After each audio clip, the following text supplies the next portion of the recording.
जी नमस्कार। तारीख की अगर हम बात करें आज तो हमारा जो गैजेट है वो ये बता रहा है कि आज तारीख बहुत सुनहरी है। आज आपको ये जान कर के हैरानी होगी कि आज इस तारीख में क्या छुपा हुआ है, क्योंकि कल का समय है जो सिर्फ रह चुका है। हनुमान बेनीवाल की प्रतिष्ठा दांव पे लगेगी या फिर नहीं, ये सोचने वाली बात है।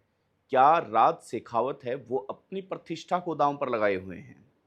तमाम ऐसी बातें जो आज हम चर्चा करने वाले हैं इसमें।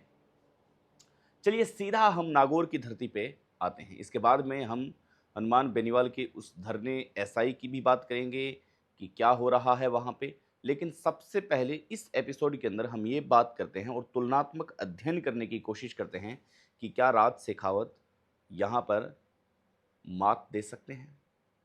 बीच में एक बात चली कि रविंद्र सिंह भाटी 8 तारीख को नागौर की धरती में रविंद्र सिंह भाटी पधार रहे हैं।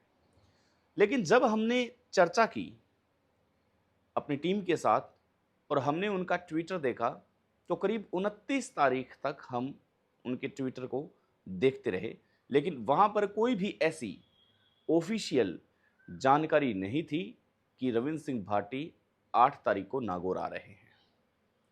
अगर वो आते तो फिर अपने वहां पे ट्वीट पर छोड़ते कि वो 8 तारीख को नागौर की धरती पर आने वाले हैं, लेकिन ऐसा नहीं हुआ। अब हो सकता है कि इसमें दो बातें हो सकती है। अगर रविंद्र सिंह भाटी 8 तारीख को यानी कि परसों ही अगर नागौर की धरती में आ रहे हैं तो रविंद्र सिंह भाटी जैसा स्टार नागौर की धरती में आए और लोग पोस्ट न करें, लोग उनका वेलकम न करें, ऐसा भला कैसे हो सकता है।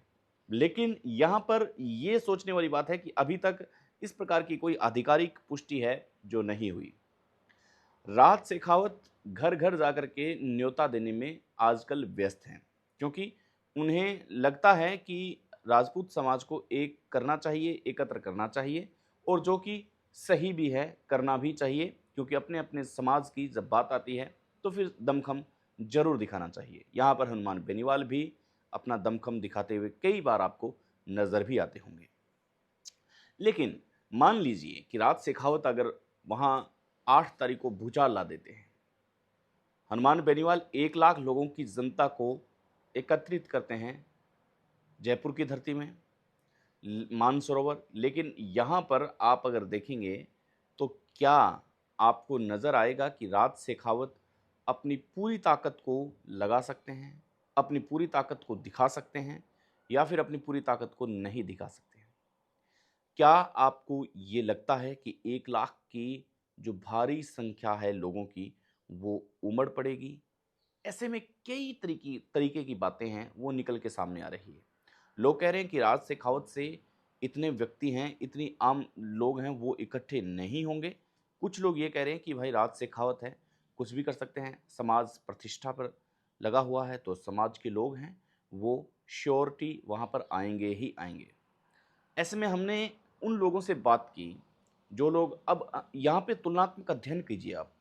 जब हनुमान बेनीवाल की वो रैली थी, जब आपको याद होगा कि कोर्ट का फैसला आने से एक दिन पहले जयपुर की उस धरती पर एकत्रित करना था, तब हमने काफ़ी लोगों से बात की, अधिकतम जाट समुदाय के लोगों से बात की, तो सबने ये कहा कि हाँ बिल्कुल हम चलेंगे। यहाँ पर ये नोट करने वाली बात है कि कांग्रेस भाजपा वहाँ नहीं देखा गया। वो अपनी जातीय समूह को बचाने के लिए गए, लेकिन वहाँ पर इसके साथ-साथ अन्य लोग भी गए। दूसरे लोग हैं वो भी गए, लेकिन जाट समाज के अंदर एक प्रकार का उत्साह, उमंग देखी गई। हमने जब इस प्रकार के लोगों से बात की जो प्रतिष्ठावान हैं, जो एक अडिग हैं, उनसे जब बात की तो उन्होंने कहा कि नहीं, हम नहीं जाएँगे। हमें नहीं लगता कि 8 तारीख को नागौर में कोई भूचाल आने वाला है। अब समझने वाली बात ये है, सोचने वाली बात ये है कि क्या 8 तारीख को कोई बड़ा राजनीतिकरण होने वाला है?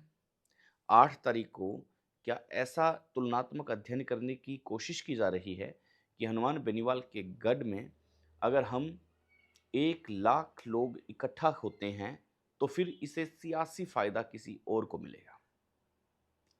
ये समझने वाली बात है और बड़ी विडंबना की बात है, देखने वाली बात है कि इसका एक व्यक्ति राज शेखावत हैं, जो करी सेना के हैं, वो लगातार लोगों के बीच में जा रहे हैं, इनविटेशन दे रहे हैं। अब कितनी उमंग है, कितना उत्साह है, ये 8 तारीख को तय होगा। लेकिन अगर मान लीजिए कि 8 तारीख को भूचाल वाकई में आता है, 1 लाख लोगों की संख्या पार हो जाती है, तो फिर क्या आप ये मान सकते हैं या हम मान सकते हैं कि हनुमान बेनीवाल के सियासी भूचाल के अंदर कोई प्रॉब्लम होने वाली है? उनकी प्रतिष्ठा, उनकी मान प्रतिष्ठा पर कोई प्रॉब्लम आने वाली है? हम किस प्रकार से समझेंगे इसको? हम समझने का प्रयास करते हैं कि अगर 1 लाख व्यक्ति अगर इकट्ठा हो जाते हैं, तो फिर हनुमान बेनीवाल की तूती बोलेगी या फिर तूती कम होगी। देखिए, इसमें 2 बातें हैं। समझने की स्थिति ये है कि हनुमान बेनीवाल के गढ़ के अंदर 1 लाख लोगों का इकट्ठा होना सबसे बड़ी बात होगी। इतिहास की बातें दोहरा के वो बुरे फँस चुके हैं। ये तमाम बातें हैं जो होगी। अब आप यहाँ पे ये देखिए कि राज शेखावत का कद है वो कितना बड़ा होने वाला है। राज शेखावत का कद आसमान को छूने वाला है, अगर ऐसा करिश्मा होता है, क्योंकि राज शेखावत ने ही ये तय किया है। अब बात बीच में ओकेंद्र राणा की आ रही है कि ओकेंद्र राणा भी यहाँ आ रहे हैं।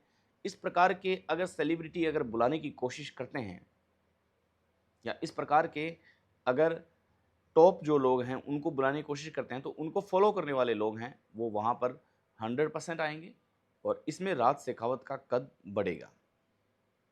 राज शेखावत के चुनाव की काफ़ी चर्चा चल रही है कि झुंझुनू में उन्होंने चुनाव लड़ा था। चुनाव के दौरान क्या हुआ, ऐसी भी कई बातें चल रही है। लेकिन आप ये समझने का प्रयास कीजिए कि नागौर की धरती में राज शेखावत की एंट्री, और वो भी 1 लाख लोगों के साथ, तो फिर बड़ा भूचाल राज शेखावत को कम से कम यहाँ पे देखने को मिल सकता है। वो बातें अलग है कि सियासी गलियारों में राजनीति एक अलग चीज़ होती है, राजनीति का बेस एक अलग होता है, लेकिन राजनीति के इसी बेस में ये भीड़ तय करती है कि आप कितने बड़े राजनेता हैं। यहाँ पे हनुमान बेनीवाल को ये खतरा है कि अगर 1 लाख लोग इकट्ठा होते हैं तो समस्या जस की तस बनी रहेगी। समस्या खड़ी हो जाएगी कि खींवसर के अंदर अब वो जादू नहीं रहा। खींवसर के अंदर, नागौर के अंदर अब जो बाहरी जो लोग हैं वो आते हैं, यहाँ पे दबंग तरीके से अपनी आवाज़ को रखते हैं। साथ ही साथ अगर 1 लाख लोग नागौर की धरती में, नागौर में इकट्ठे होते हैं, तो फिर ये मैसेज जरूर जाएगा कि राज शेखावत कुछ भी कर सकते हैं। आने वाले दिनों के अंदर अगर कोई भी नेता या हनुमान बेनीवाल अगर किसी प्रकार की अगर कोई वार्ता करते हैं या किसी प्रकार का ऐसा कोई काम करते हैं जहां पर हनुमान बेनीवाल को ज़रूरत लगे कि उन्हें इतिहास की अकॉर्डिंग बोलना चाहिए, नहीं बोलना चाहिए, तो राज शेखावत प्रोटेक्ट करने के लिए उन्हें हमेशा तैयार रहेंगे। ये एक नई एनर्जी है जो राज शेखावत में बूस्टअप होगी।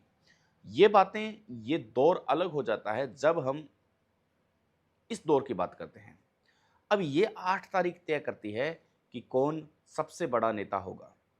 क्या 8 तारीख को नागौर की धरती में हनुमान बेनीवाल की एक कशमकश लड़ाई होगी, या 8 तारीख को हनुमान बेनीवाल की दुनिया के सामने बेइज्जती होगी, या फिर उन्हें इंसल्ट फील किया जाएगा, या 8 तारीख को अगर लोग 5,000, 10,000 इससे ज़्यादा इकट्ठे नहीं हुए, तो फिर हनुमान बेनीवाल का रुतबा कहीं न कहीं बढ़ने वाला है। लोग ये भी कहेंगे कि हनुमान बेनीवाल जो बोलते हैं, वो तो वो करते ही करते हैं, लेकिन इसके बाद में उन्हें रोकने वाला शायद कोई है नहीं। अगर है, तो कितना भी ज़ोर लगा ले, 5,000 से ज़्यादा आप मुकाबला नहीं कर पाएँगे।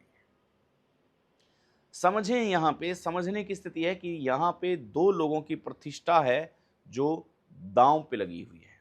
2 जो लोग हैं वो अपने आप को प्रोटेक्ट करने की कोशिश कर रहे हैं कि आखिर वो कैसे और क्या करेंगे। नागौर की धरती है, फील्ड नागौर चुना है, लेकिन यहाँ पर घर घर जाकर के लोगों को इनविटेशन भी देने का काम किया जा रहा है। देखते रहें, हम एक नई मुलाकात करेंगे आपसे, तब तक के लिए नमस्कार।